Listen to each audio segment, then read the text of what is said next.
মানে মানুষ আরেকজন মানুষকে কিভাবে এতটা ভালোবাসতে পারে, কোনো স্বার্থ ছাড়াই, কোনো স্বার্থ ছাড়া, দুনিয়াতে কোনো স্বার্থ নেই। যেমন বায়াতে আকাবার মধ্যে সাহাবীরা বলতেছেন, ইয়া রাসূলুল্লাহ, আমরা যদি এই কাজটা করি যে আপনাকে আমরা নিরাপত্তা দিব, হ্যাঁ, আমাদের আল্লাহ রাসূল বলতেছেন, দেখো তোমার আমাকে কিন্তু ওইভাবে নিরাপত্তা দিতে হবে যেভাবে তোমরা নিজেদেরকে নিরাপত্তা দাও, নিজেদের পরিবার পরিজনকে, নিজেদের জানমালকে নিরাপত্তা দাও, পারবা কিনা? বলছে, ইয়া রাসূলুল্লাহ, পারবো। বলছে, এটার বদলে হিসেবে আমরা কি পাবো ইয়া রাসূলুল্লাহ? বলছে, জান্নাত।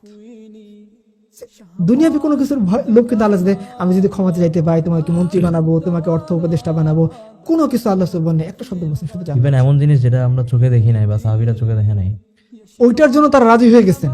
এবং কি হয়েছে, আম্মা জান আয়েশাকে জিজ্ঞাসা করা হয়েছে, বলেন তো আল্লাহ রাসূল বেশি সুন্দর না ইউসুফ আলাইহিস সালাম বেশি সুন্দর? তো আম্মা জান আয়েশা বলছেন, আর ইউসুফের জন্য মানুষ হাত কেটে দিয়েছে, আর আল্লাহ রাসূলের জন্য মানুষ গলা কেটে দিয়েছে, জীবনকে কুরবানি করে দিয়েছে না। উহুদের যুদ্ধের মধ্যে একজন সাহাবীকে আনা হয়েছে রাসূল সাল্লাল্লাহু আলাইহি ওয়াসাল্লাম পায়ের কাছে, তিনি খুব আহত অবস্থায়। আল্লাহ রাসূল বলছে, তোমার এই অবস্থা কেন? বলছে, ইয়া রাসূলুল্লাহ, যুদ্ধ শুরুর আগে আমি দোয়া করছিলাম যাতে আমার মৃত্যুটা আপনার পায়ের কাছে হয়। ওই অবস্থা তিনি দুনিয়া থেকে বিদায় নিয়ে চলে গেছেন। মানে এই যে অবস্থা দেখেন, মানে জীবন দিয়ে দিচ্ছেন। যে খুবাইব ইবনে আদি রাদিয়াল্লাহু আনহু, তিনি কোন অবস্থায় মারা যাচ্ছেন? তার হাত কাটা হচ্ছে, তার পা কাটা হচ্ছে, তার নাক কাটা হচ্ছে। এর আগে তাকে অফার দেওয়া হয়েছে, আচ্ছা তোমার জায়গায় যদি মুহাম্মদকে হত্যা করি তোমরা সেটা মেনে নিবা, বা তোমার কাছে এটা কেমন ফিল হবে যে তোমার বদলে মুহাম্মদকে হত্যা করে ফেলি? বলছে, আরে মুহাম্মদ সাল্লাল্লাহু আলাইহি ওয়াসাল্লামকে হত্যা করবো তো দূরের কথা, তার গায়ে একটা কাটা ফুটবে এটা আমি সহ্য করবো না।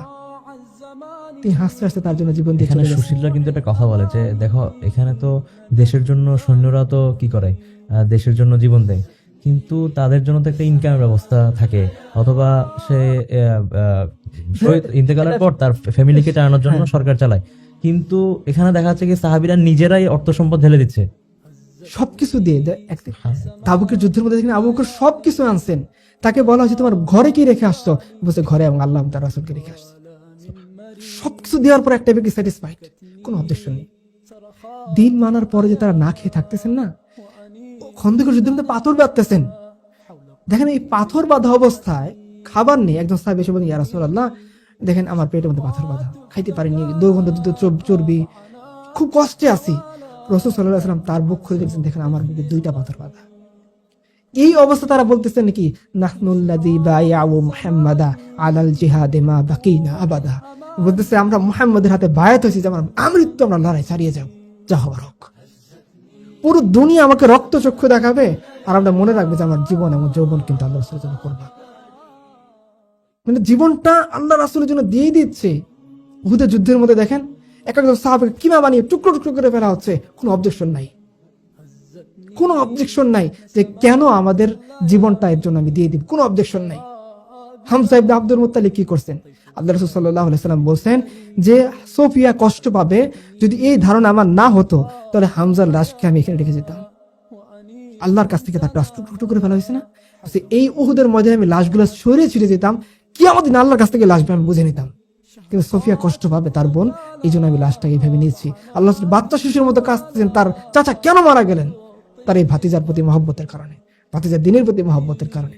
আবু বকর, ওমর, উসমান, বিলাল, যেন আপনি মক্কি জীবনে দেখেন যে সুমাইয়া রাদিয়াল্লাহু আনহা, তার পরিবার, ইয়াসির রাদিয়াল্লাহু আনহুর পরিবার শহীদ হয়ে যাচ্ছেন।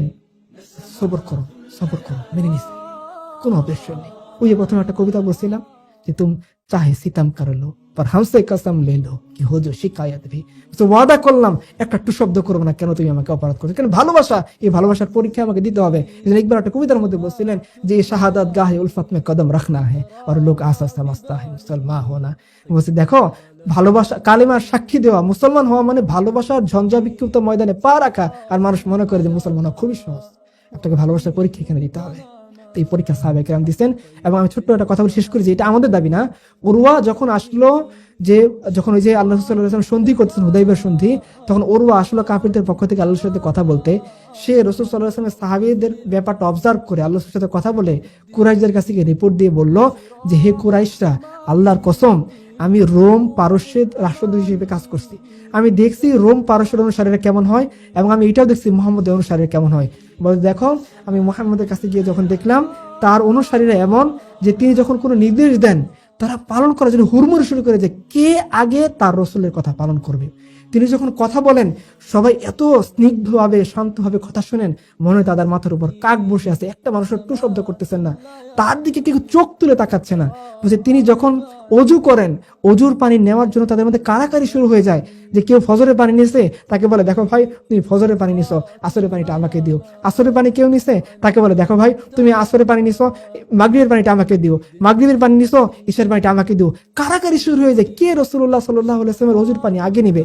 ইভেন উনি ওরা বলতেছে যে আল্লাহ রাসূল যদি কোনো থুতু ফেলেন, কোনো সাহাবী সেটা মাটিতে ফেলতে দেন না, হাত পেতে বলেন ইয়া রাসূলুল্লাহ আমার হাতে থুতু ফেলেন।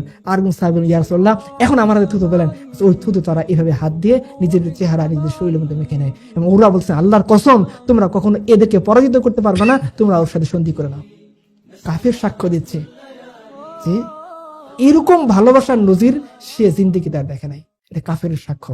আর আমরা তো ইতিহাসের কিতাবে, সিরাতের কিতাবে অরসই ঘটনা আমরা পেয়ে যাই, যে যেমন ধরুন যে বদর যুদ্ধের মধ্যে এক সাহাবী গায়ে টোকা লাগলো, আল্লাহ রাসূলকে বলেন ইয়া রাসূলুল্লাহ আমি প্রতিশোধ দিতে চাই। আল্লাহ রাসূল ঠিক আছে তুমি প্রতিশোধ নিয়ে নাও। এটা আল্লাহ রাসূলের মহৎ দৃষ্টান্ত, ওইটা না বলে আমি ভালোবাসার কথাটাই বলি।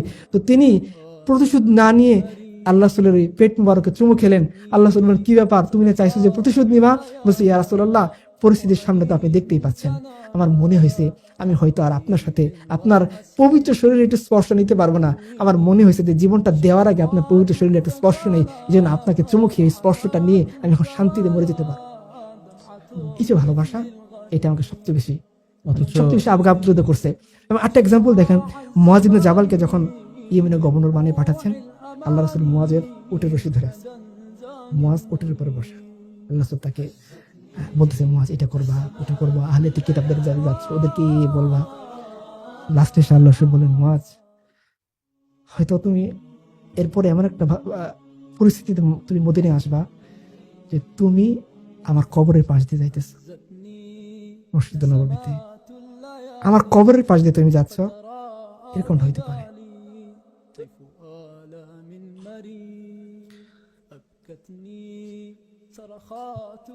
মুয়াজ ইবনে জাবাল রাদিয়াল্লাহু তাআলা তখন চোখের পানি ফেলতেছেন, মানে তিনি এই বিরহটা সহ্য করতে পারতেছেন না যে এমন একটা পরিস্থিতি আসবে যে তিনি মদিনাতে আসবেন, আল্লাহ রাসূল জীবিত নেই, তিনি আল্লাহ রাসূলের কবরের পাশ দিয়ে যাবেন, সহ্য করতে পারেন, কাঁদতেছিলেন। আল্লাহ যখন মারা গেলেন বিলাল রাদিয়াল্লাহু তাআলা আযান দেন নাই, চলে গেছে। তাকে বলা হয়েছে যে একটা আযান দাও।